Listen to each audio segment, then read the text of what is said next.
Hi, very good morning to all of you. So, as usual, we are coming up with something new. This time, I've decided that I'm going to help the masses on certification exam questions.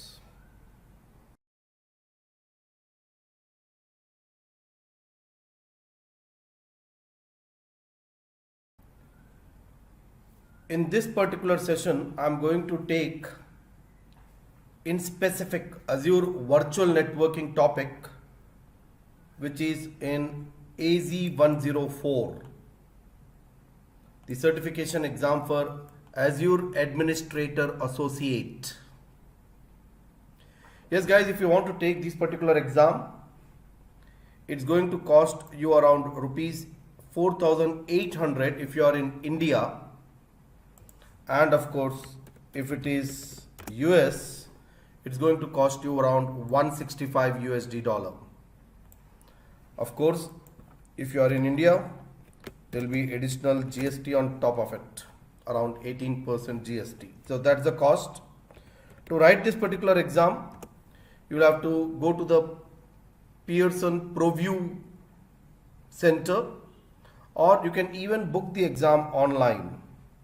For example, what you can do is go to something like, just type AZ-104, the official certification page of Microsoft will get launched. This is the one, docs.microsoft.com, and here you will find the link, schedule exam. You just need to provide your Microsoft credentials. You should have a Microsoft ID. The ID can be Hotmail ID, Outlook ID, Gmail ID registered as Microsoft ID, anything. Just go to that particular page and then follow the procedure. It will redirect you to the Pearson Preview website, and there you are supposed to provide the details about the schedule of the exam, and eventually it will ask you to make the payment. You can make the payment and book your exam. People who are in India can avail a good amount of discount on this from deccansoft. So I would request you to contact our backend team if you are planning to write the certification exam very soon, to know the exact price of how much it would cost you in India. And yeah, the offer is running for a short period of time. You may avail that particular benefit. Basically, we are promoting people to write certification and get acknowledged in the industry for the credits what they are going to get by writing the certification. One of the biggest advantage I have seen which people get after writing certification is huge amount of confidence is going to boost. You will feel very happy, and you will feel that you know a lot of subject. So definitely I would suggest, whether your organization has a demand for it or not, you probably may not even be looking for a new profile, but you are happy. But as a milestone, please go ahead and write the certification exam. Most of the details of the exam will be there on the page which I just took you to. So if you go to the page AZ-104,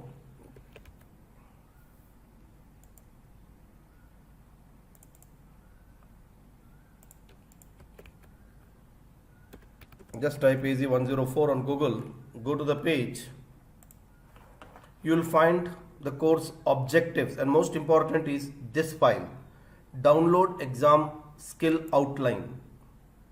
This is the skill file. You have to download this. You have the latest syllabus which is going to be covered on various topics, the detailed syllabus. And for me, 104 is now like a basic exam now, entry point, which everybody should actually do it. Whether you are coming from the background of administrator, or you're coming from the background of database administrator, network administrator, Windows administrator, Linux administrator, any administrator, definitely you should opt for AZ-104. But even if you are coming from a background of developer and if you want to understand how the infrastructure works and probably tomorrow get into the role of Azure DevOps engineer, then also I would strongly suggest you to do AZ-104. Some people would want to make their career in data engineering. Some people want to make their career in Azure security role. Or even if you want to go into something like AI and ML, still I would suggest AZ-104 as the starting point. You should compulsory go for this particular course and get enough foundation knowledge on this particular AZ-104 certification. Yeah, for the sake of those people who probably are connecting with me for the first time, to begin your career in Azure, I would definitely advise you to start with AZ, just type here AZ-900 and you will find one of my videos which is for around almost 8 hours. I would suggest you to go through this particular series of 8 hours of training so that you get a very good startup. So start with AZ-900 and the entire course is absolutely free and we have excellent feedback in terms of how one could go through these training material and write the exam. Excellent feedback we have. You can notice there are hardly any dislikes, only likes. Therefore quite good amount of time, huge amount of views, almost 1,000 comments already there. So go through it, it will definitely be a good starting point. But once you have completed this, don't stop there. AZ-900 is just a very fundamental course. It's not going to gain you any job profile. If you really want to get into job, it is compulsory that you should and must go for something like a role-based certification, which can be 104, 204, 305, 500, 400. Oh, so many certifications.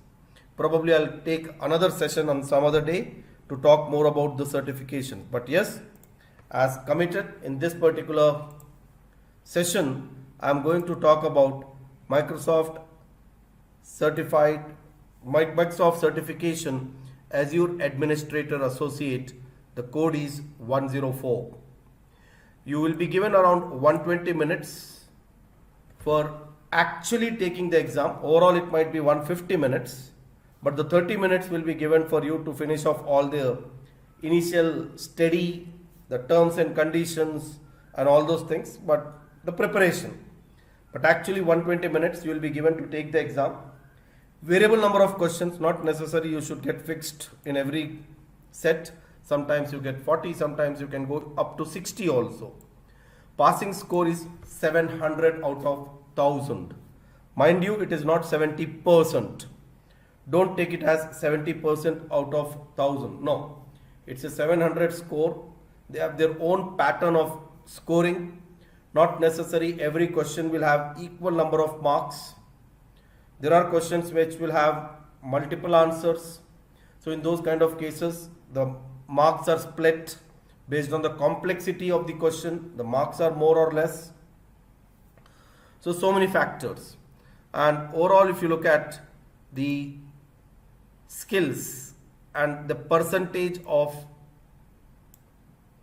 questions which are going to come, basically this can be treated as weightage. And you can see the most important topic is managing virtual networking.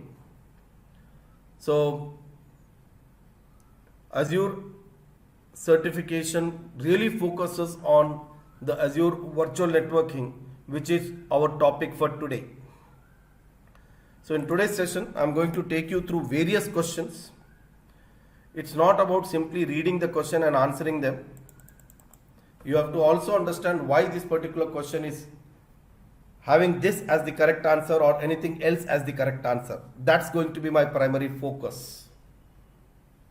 See, writing certification exam using some kind of dumps from ready-made online, by hearting them, clearing the exam is not a great deal.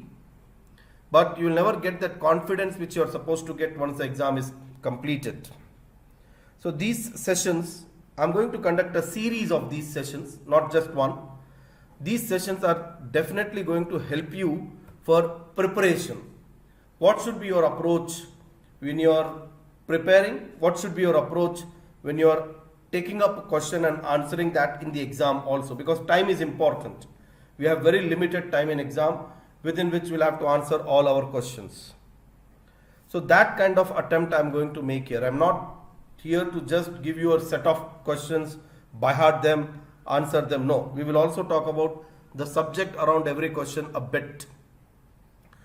I do expect you to already have good amount of knowledge on AZ-104. You should have practiced enough and lot of labs you should have done. Then only it is possible to clear the exam. Mind you, it's not that easy. You simply come and write. No. So let's start. You have an Azure subscription named subscription 1 that contains the resources as shown in the following table. So we see there are 3 resource groups in 3 different locations.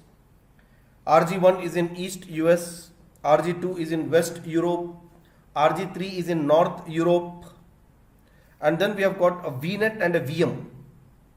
VNet is in Central US, VM is in West US. So definitely one thing we understand here, the VM is not in that VNet, because VNet and VM should be in same location, but in this particular case VNet is in a different location, VM is in a different location, and they are of course in 2 different resource groups. Now VM1 connects to a virtual network named VNet2 by using a network interface card, NIC1. So there is another VNet. Obviously, one thing is very clear. If this VNet is there where the VM1 exists, compulsory the VNet2 is in West US. The region of VNet and VM should be same. So that is very clear from this point. VNet2 is in, so this kind of interpretation you have to make. VNet2 is also in West US. You need to create a new network interface card named NIC2 for VM. Now you create NIC2 in RG2 and Central US. Does it meet your requirement? Definitely not. Why? Because VM1 is in West US and its network interface card cannot be in Central US. Quite obvious, right? If VM is in West US, its network interface card also should be in West US only. So this doesn't meet my requirement. The answer is no. Let's look at the second question. Create NIC in RG2 and West US. Yes, definitely RG2 is okay, and West US, this is important. NIC2 is in West US. That meets my requirement. So answer here should be yes. NIC1 is already there. NIC2, the second network interface card we are trying to connect to the virtual machine. The second network interface card obviously should be in the same region where we have the VM. And third one is create NIC2 in RG1 and Central US. Answer is obviously no. Obviously no. Straightforward no. Central US rejected, West US selected, Central US. But mind you, in exam, you're not going to see all the 3 solutions at a time. This is one pattern of questions where you're supposed to give an answer to first question, move to the second, give the answer to the second, move to the third. You cannot go back. You have to only move forward in these type of questions. You cannot make correction to what you have already answered. And your marking will happen only if all the 3 are correct. They have some different ways. I mean, there are different ways of marking, but all the 3 are supposed to be correct. You cannot say, let me give no to all of them. No. You have to give yes to at least one of them and then only you will be given marks. So make sure that you are definitely understanding the solution thoroughly. On the basis of that, be convinced what is your answer and then proceed, because you cannot make correction. You cannot go forward. So this is first question. Correct answer is solution 2. You create West US, NIC and VM should be in the same region. You have an Azure subscription 1, and subscription 1 contains the resources, resource groups and virtual network. Good. VNet 1 is in RG1, VNet 2 in RG2. Okay, 2 different resource groups, 2 different virtual networks. There is no connectivity between VNet 1 and VNet 2. Fantastic, they are independent. An administrator named admin1 creates an Azure virtual machine named VM1 in resource group 1. Okay, in RG1 we have got VNet 1, and in that we have got VM1. VM1 uses a disk named disk1 and connects to VNet 1. Fantastic. So disk is in VNet 1. Admin then installs a custom application in VM1. That means obviously the application is installed on the disk. VM is just compute and memory. All your data, all your applications are always going to be on the disk. You need to move the custom application to VNet 2. Fantastic. VNet 1 and 2 are not connected. Now we need to move the application. Now basically moving the application implies moving the disk. The solution must minimize the administrative effort. Which 2 actions you should perform? First action, create a network interface in RG2. Meaningless actually. Detach a network interface. So it is saying you should detach the network interface from VM1, but you cannot detach a network interface from VM1 because VM1 has to be reached through that network interface only. A VM should always have at least one network interface, and here it nowhere talks about having more than one network interface. Delete VM1. Okay. Move a network interface to RG2. You can't move a network interface. Once it is tied up to that resource group only. So this is ruled out, this is ruled out, this is ruled out. So we have only one choice, delete VM1. The moment you delete virtual machine 1, that should be the answer. But let's see the second option also. Don't conclude there. You have to see both the actions. So the moment you delete the virtual machine 1, the disk is in detached state. And that disk we can attach to any new virtual machine. When you are creating a virtual machine, you can attach a disk to a virtual machine, or from the disk which is having operating system, you can create a new virtual machine. So we already have a disk with the operating system and the application installed, and it is in detached mode as the VM is deleted. So second action. Attach a network interface. No. Create a network interface in RG2. No, we are not detaching, so where is the attaching question? Create a new virtual machine. That should be the answer. So answer is delete the virtual machine VM1 so that the disk and the application gets detached, and create a new virtual machine from an existing disk which has the operating system. That's the perfect way of doing the job. So what did we do in this case? Application which was connected to the VM1 in VNet 1 is now moved to application is now moved to the VM2 in VNet 2. So delete the VM1 and create a new virtual machine. Why we need to delete? Because the disk will be detached the moment you delete the virtual machine. Mind you, when you delete the virtual machine, its IP address and disks are not deleted unless you manually delete them. Public IP address and the disk have to be deleted explicitly. But otherwise, deleting a VM automatically deletes the other resources which are attached to it, the compute and the memory, processor, all the networking resources, all those are deleted. So answer should be delete VM1 and create a new virtual machine. Delete VM1, create a new virtual machine in VNet 2. Perfect. For the sake of people who have joined just now, we are doing this session to cover the certification exam questions of AZ-104, and primarily I am focusing right now only on one topic, that is Azure Virtual Networking. Yeah, maybe going forward we will pick up another topic and discuss questions on that also. Topic by topic we will take up different sessions. So VM1 connects to VNet 1, okay. So all these are different resources. So we have got VM1, VNet 1, both are in same region. VNet 2 is in a different region. Storage 1 is in west, storage 2 is in east. All good, good, good. You move VM1, you need to connect VM1 to VNet 2. You need to connect VM1 to VNet 2, okay. Virtual machine 1 should move to the virtual network. So you move VM1 to RG2 and then you add a new network interface to VM1. No, doesn't sound sensible.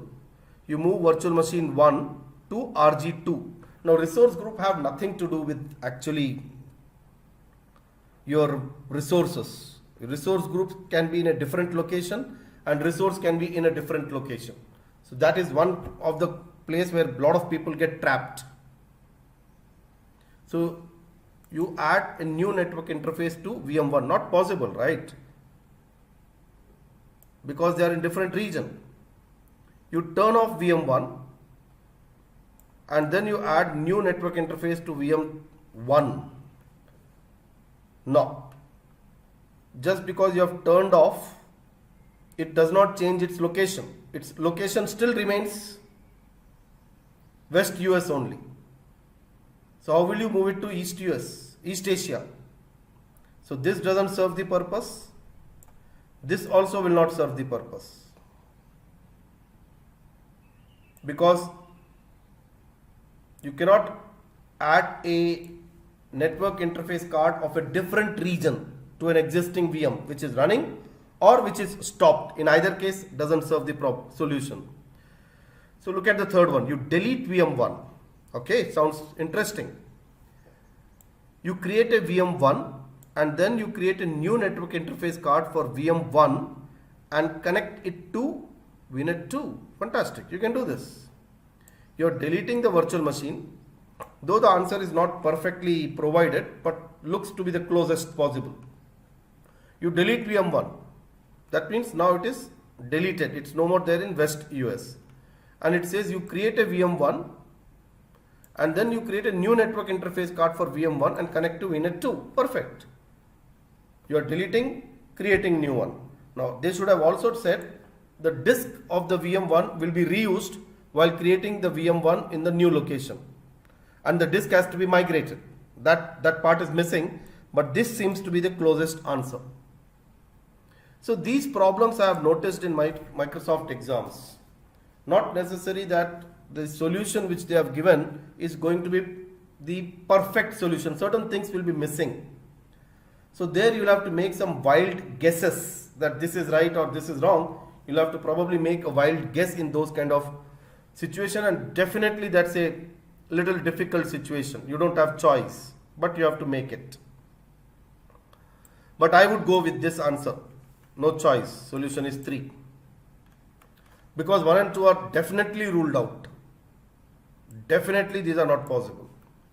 This is possible. You have an Azure subscription that contains virtual machines shown in the following table. Okay. We have got 2 virtual machines in 2 different subnets. Both have Windows Server. VM1, VM2 uses public IP address. Fantastic. From Windows Server 2019 on VM1 and VM2, you allow inbound remote desktop connection. You allow inbound remote desktop connection. RDP connection is allowed. Okay. Subnet 1, Subnet 2 are in the virtual network VNet 1. Good, both are in the same VNet. The subscription contains two NSGs. Okay, question related to network security group rules. So there are two NSGs, NSG1, NSG2.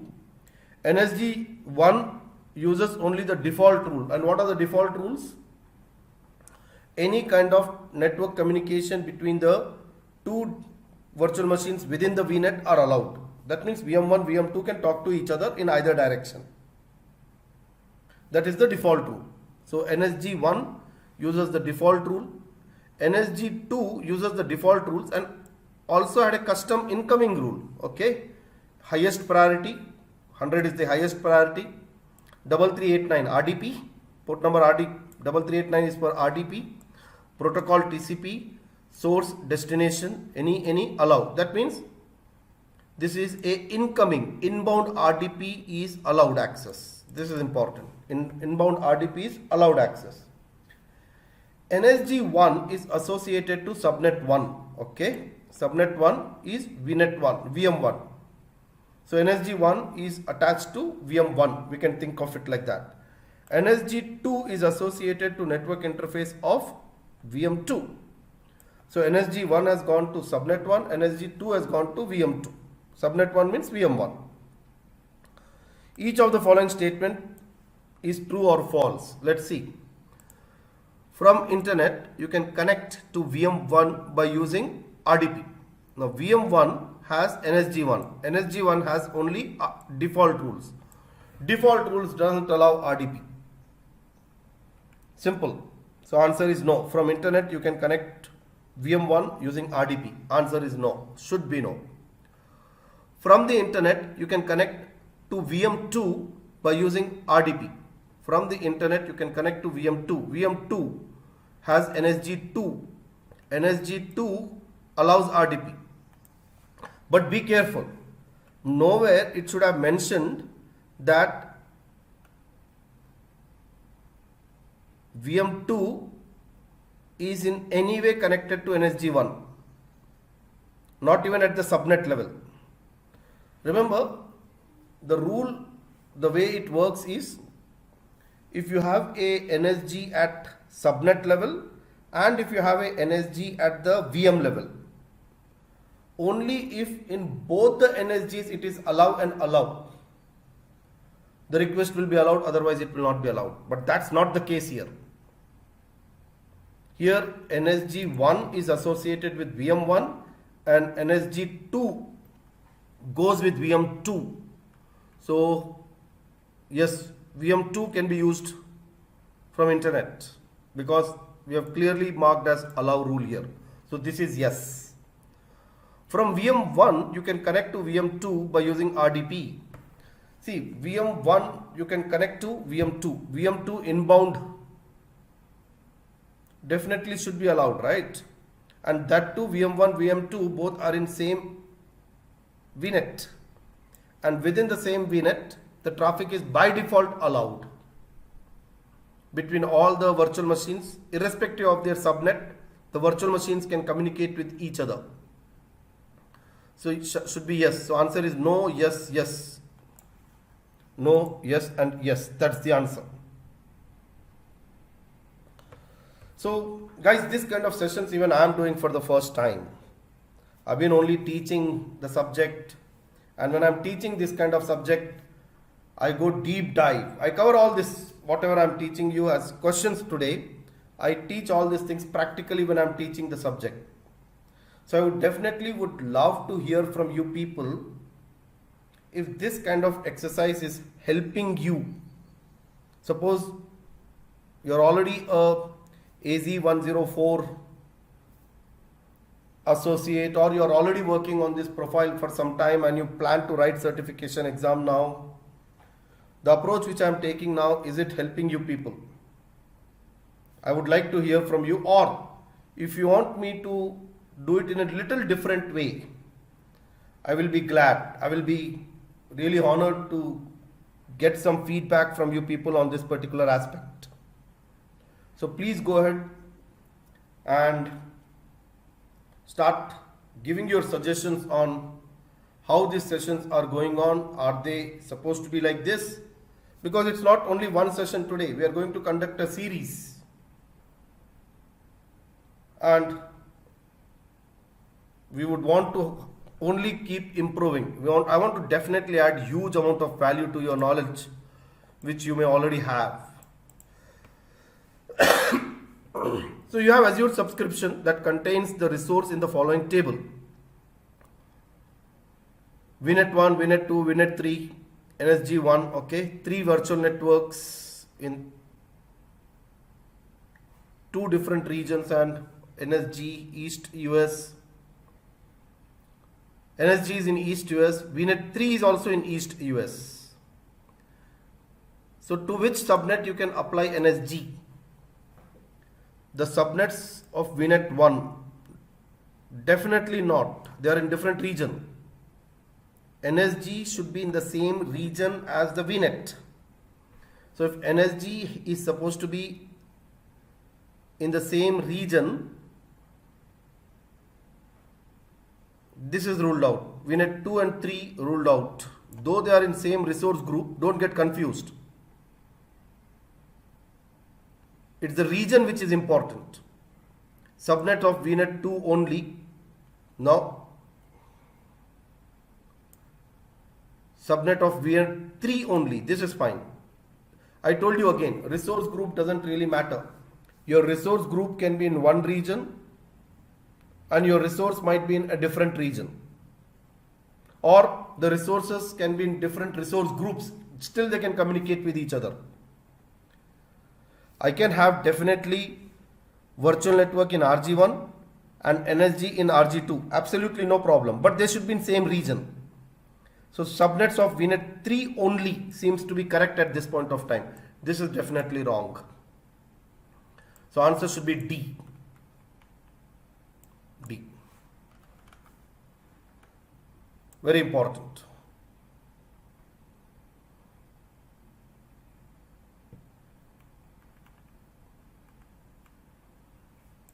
You have Azure subscription named subscription 1. Subscription 1 contains virtual machine named VM1. Subscription has a virtual machine. Okay. You install and configure a web server and a DNS server on VM1. Okay. So web server is port number 80.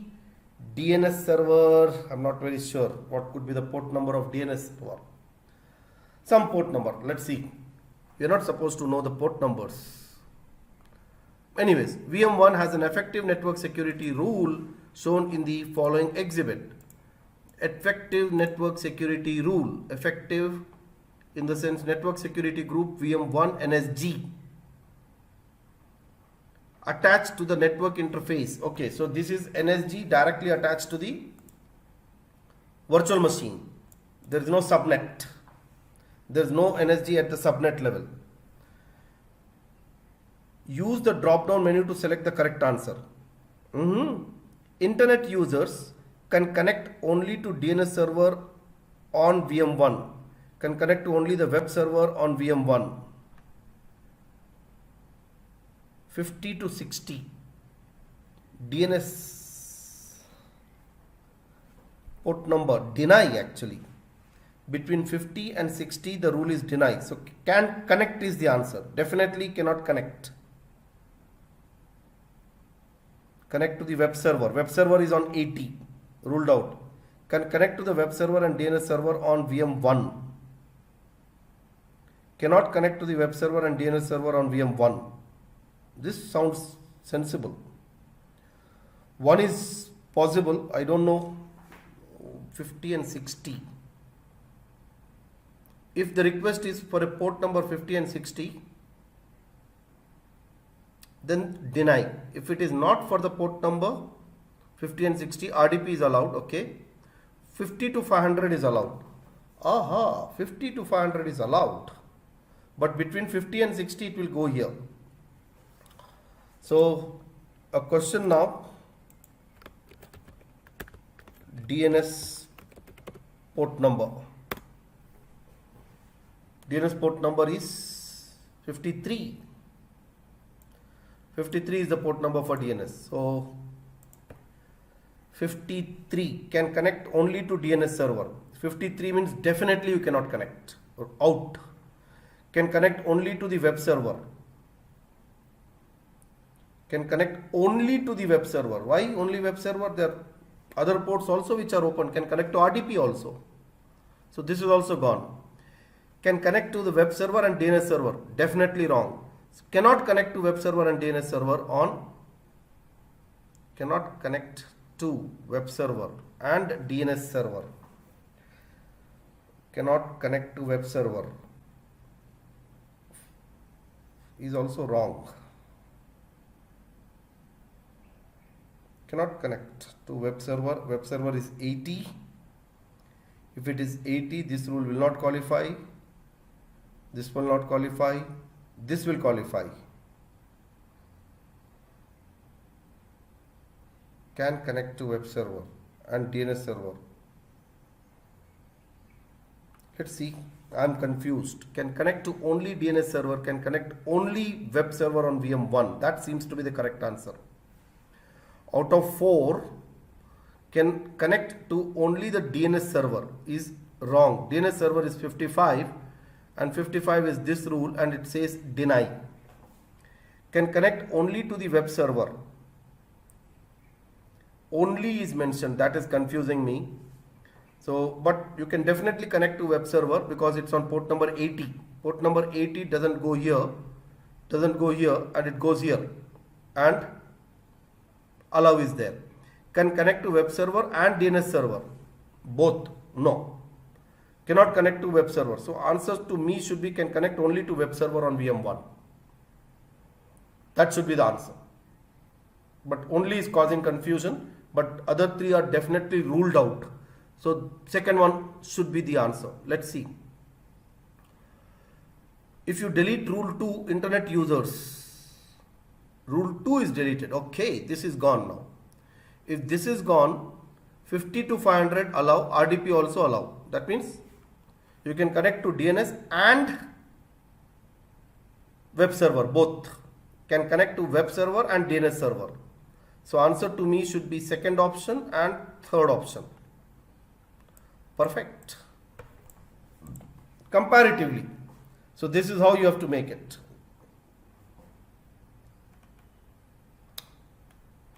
So bit confusion, you see, only. So what I did here, I went by rule of elimination. Second is not a perfect answer, but definitely first option, third and fourth option are wrong. So I'm left with only second option. So rule of elimination also you should be able to apply here.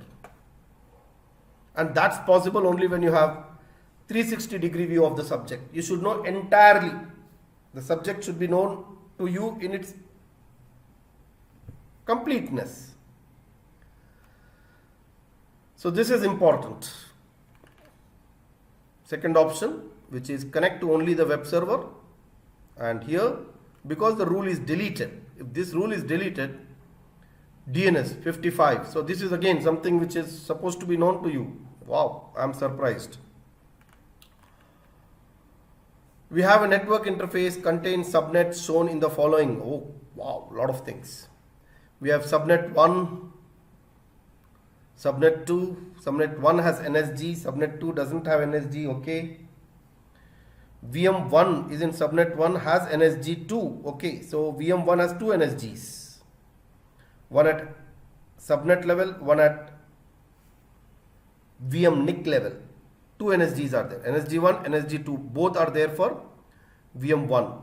And VM2 has only none. Okay, VM2 doesn't. VM2 and VM3 don't have. See, these two belongs to subnet 2. So there is no NSG here and there is no NSG here. So VM2 and 3 don't have NSG. Very clear. Okay. For NSG1, you create an inbound security rule. NSG1, you created an inbound security rule.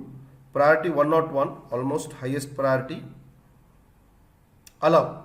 You are allowing the traffic from 10.10.20, which is subnet 2. We are allowing the traffic from subnet 2 to 10.10.10, subnet 1. Actually not even required. Unnecessary confusion. because all the traffic from subnet 1 to subnet 2 is by default allowed. You don't need this particular rule. Only to confuse you, it is provided. You can ignore it because it's allowed. If it was denied, then I would have probably understood something. For NSG2, you create an inbound security rule. So from 2.5 is specifically VM2. Okay, VM2 to VM1 block. 1433 is RDP. Destination port 1433 is RDP. So VM2, this is VM2, can connect to port number 1433 service on VM1. No, that's the straight deny. Direct rule is there. And NSG2 is attached to VM1. NSG2 is attached to VM1, and that is source to destination. But this is inbound rule which is created. Inbound rule, no, so this should be yes. VM2 to VM1, right? VM2 to VM1. Okay, VM2 to VM1. So inbound rule on VM1, inbound rule on VM1, deny. So answer should be no. VM2 to VM1 connection. So inbound rule is on VM1, perfect. And VM1 inbound security denies access from VM2. And then we have got VM1 can connect the TCP port 1433 service on VM2. VM1 can connect, that is outbound. Outbound they are not giving anything, and by default it can connect. So answer should be yes. VM2 can connect on VM3. VM2 and 3 no NSG only. So why should it block? There is no rule. So it should be allowed. So no, yes, yes, no, yes, yes. Very clear. VM2 to VM1 is not allowed because very clearly we are giving here inbound rule for VM1 where NSG2 is attached. So this is not allowed, whereas these two do not have problem because there is no rule on 2 and 3. Traffic will be by default allowed.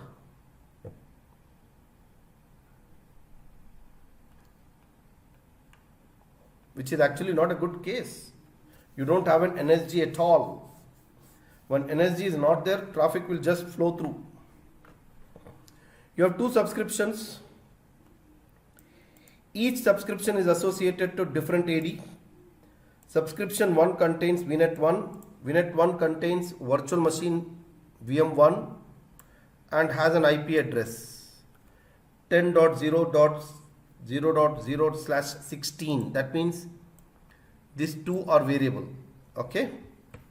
Then there is subscription 2 contains virtual network VNet 2. VNet 2 contains the virtual machine VM2. Okay, 222 in one, and has an IP address /24. /24 means these three are fixed. 10, 10, 0 is fixed. Is there any overlapping? No, there is no overlapping. You need to connect VNet 1 and VNet 2. What would you do first? Now when you want to connect VNet 1 and VNet 2, there are two options actually. You can do VNet peering and you can do gateway, VNet to VNet gateway. Both of them allow connection irrespective of the subscription.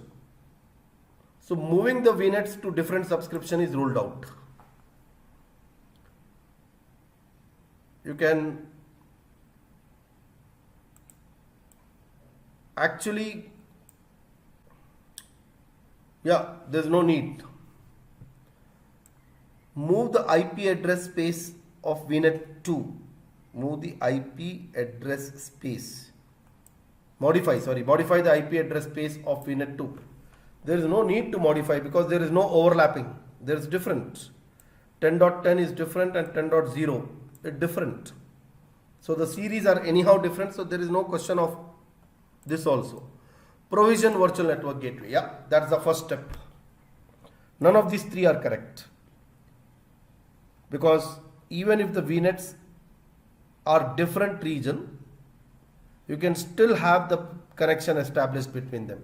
Peering is allowed, VNet to VNet gateway is allowed. So this is the correct answer. Perfect.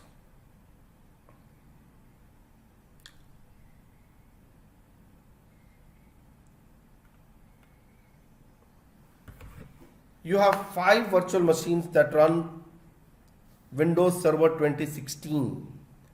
The virtual machines are configured as web servers. Okay, fantastic. 5 virtual machines and 5 of them have web server. They have a load balancer named LB1 that provides load balancing service for the virtual machines. So one load balancer forwarding the traffic to all the 5 virtual machines. You need to ensure that the visitors are served by the same web server. Oh, it's quite straightforward. Basically what it means is, from a particular request, from a particular user, if a request comes, it should get forwarded to the same web server. If second request comes from a different user, that should get forwarded to the different web server, but all subsequent requests should be to the same web server. So answer is pretty straightforward. Session persistence. Floating, no. Session persistence to none, no. Session persistence to none will send users traffic to different servers, not to the same server. Floating has nothing to do with that. So answer should be session persistence to client IP. So from that particular client, whenever a request comes, it goes to the same web server. This is the key. Same web server. So this should be the answer. Simple question actually. You have an Azure subscription named subscription 1. Subscription 1 contains a virtual machine in the following table. Okay. Subscription 1 contains a virtual machine in the following table. Subscription 1 contains a virtual network named VNet 1 and has the subnets in the following table. Okay, 1, 2, 3, 1, 2, 3. So VM1 is in subnet 1, VM2 is in subnet 2, VM3 is in subnet 3, 1, 2, 3, 1, 2, 3. Good. VM3 has multiple network adapters. Oh, VM3 has multiple network adapters, including network adapter named NIC3. IP forwarding is enabled on NIC3. Acha, okay. IP forwarding is enabled. IP forwarding is required on virtual appliance. Okay. Routing is also enabled on VM3. So VM3 is also a virtual appliance. It has virtual machine facility and for one more NIC virtual appliance. You create a route table that contains a route in the following table. Okay. Address prefix is of subnet 1 and subnet 2. Okay, whenever the destination, remember address prefix, whenever it is with the route table, it is destination. So if the destination is subnet 1 and subnet 2, the next hop is virtual appliance. Fantastic. And virtual appliance can forward the traffic. You apply RT1 to subnet 1 and subnet 2. RT1 is route table. So subnet 1 outbound traffic will be guided by these rules. Subnet 2 outbound traffic is also guided by these rules. So any kind of communication between subnet 1 and subnet 2 will be guided by these rules because same route table is attached to both the subnets. Each of the following statement is correct or wrong. VM3 can establish a network connection to VM1. VM3 can establish a network connection to VM1. Why not? There are 3 different subnets. So a VM here can establish connection to VM1. Yes, VM3 can establish connection to VM1. No problem at all. All the 3 can communicate with each other for that matter. because they are in same VNet. Only that the virtual appliance is coming for routing. So communication from subnet 1 to subnet 2 or subnet 2 to subnet 1 is via virtual appliance. That's the rule here. That is via VM3. So if VM3 is turned off, VM2 can establish network connection. No chance, because next hop is VM3. VM1 to VM2, VM2 to VM1, both the directions. The routing is happening via VM3. So if VM3 is turned off, communication cannot happen. So answer should be no. VM1 can establish a network connection to VM2. No problem. Though it would go via VM3, it can still establish connection. And here we are not saying it's turned off. So answer should be yes. Yes, no, yes. Yes, no, yes. Interesting question. You are supposed to have knowledge of route tables. How the route table, actually this is one of the demos which I do in my training.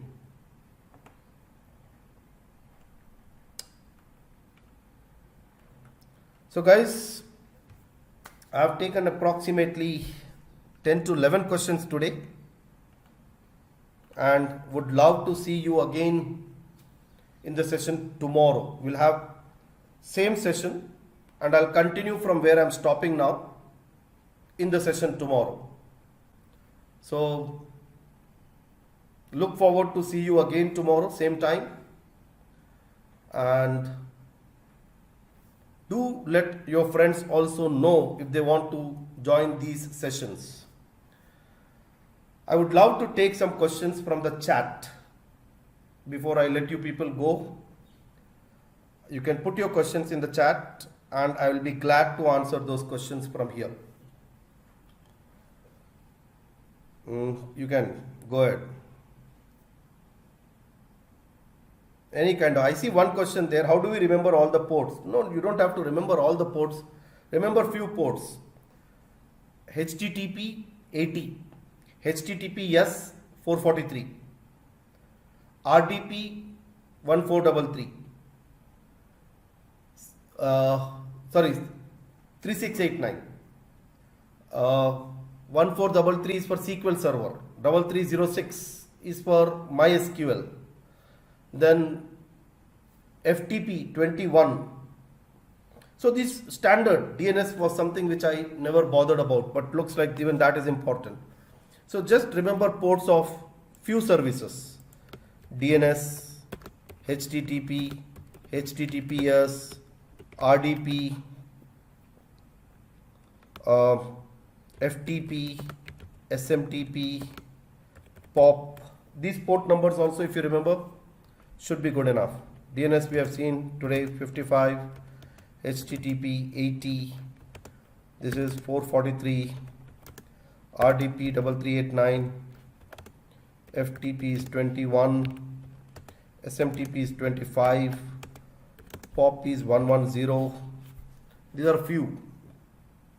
SSH should be 22.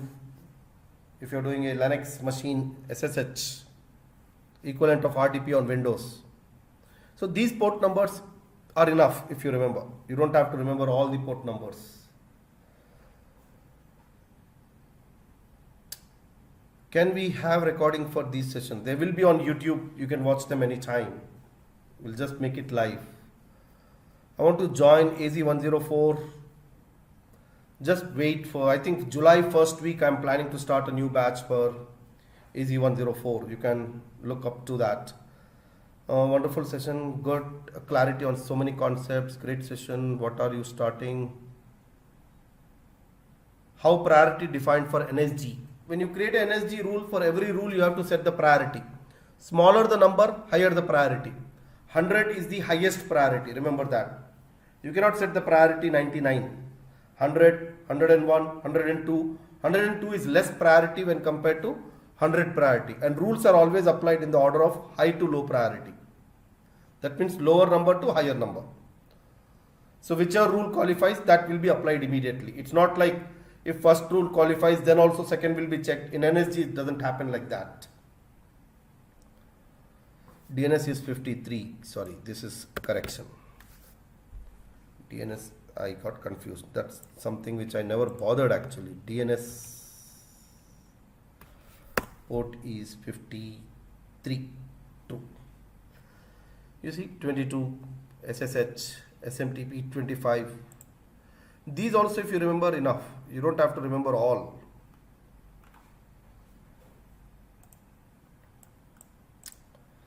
Then we have whatever knowledge I have gained from you during 104, so I can apply it easily in these questions. Anybody who has gone through my training of 104 and has practiced enough definitely will be able to clear all the exams. I can challenge that. You should have practiced. Just because you attended my classes, you will clear? No, that's not possible. Excellent, extraordinary course material of deccansoft, all prepared by me. You can use that for practicing the topics. Reading enough material, you should be able to clear the exams quite easily. Just that you have to write.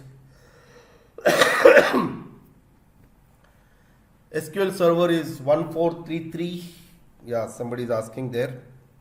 SQL server is 1433. MySQL is 3306 if I'm not wrong.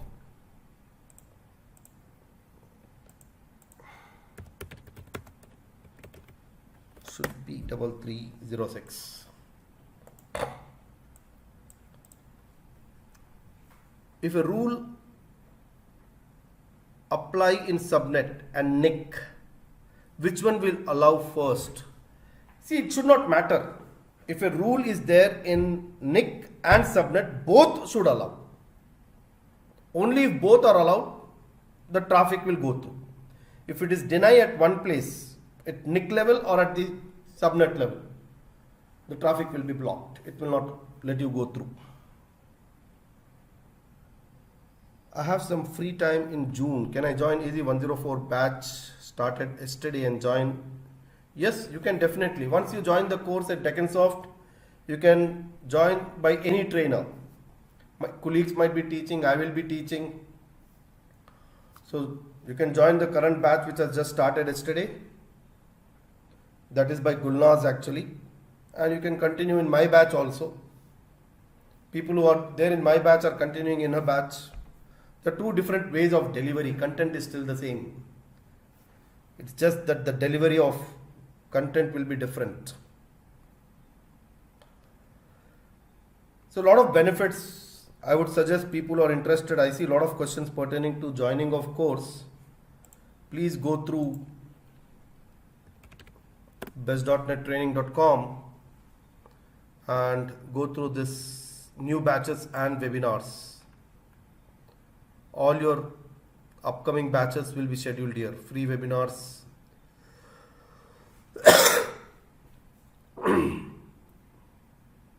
I'm conducting session tomorrow also. I'll conduct this topic. I'll finish tomorrow.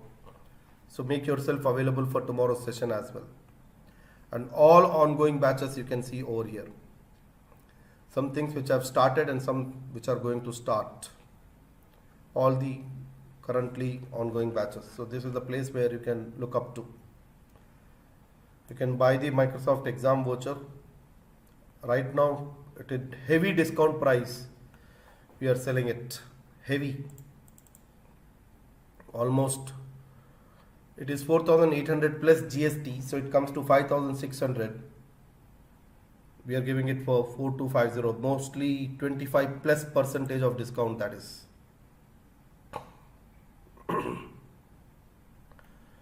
Link for tomorrow's session, they'll share in the WhatsApp groups. You can take it from there. I think that's all is the question. So please do put your comments, subscribe to the channel so that you get the notification whenever I go online. Hit that bell icon. Everybody says, right? All YouTubers say this, so I also. so that you get notified whenever I go online immediately, and you can enjoy from these sessions. I'm pretty sure this will add a lot of value to people who are planning for writing the certification exam. See you tomorrow. Thank you. Bye-bye and take care.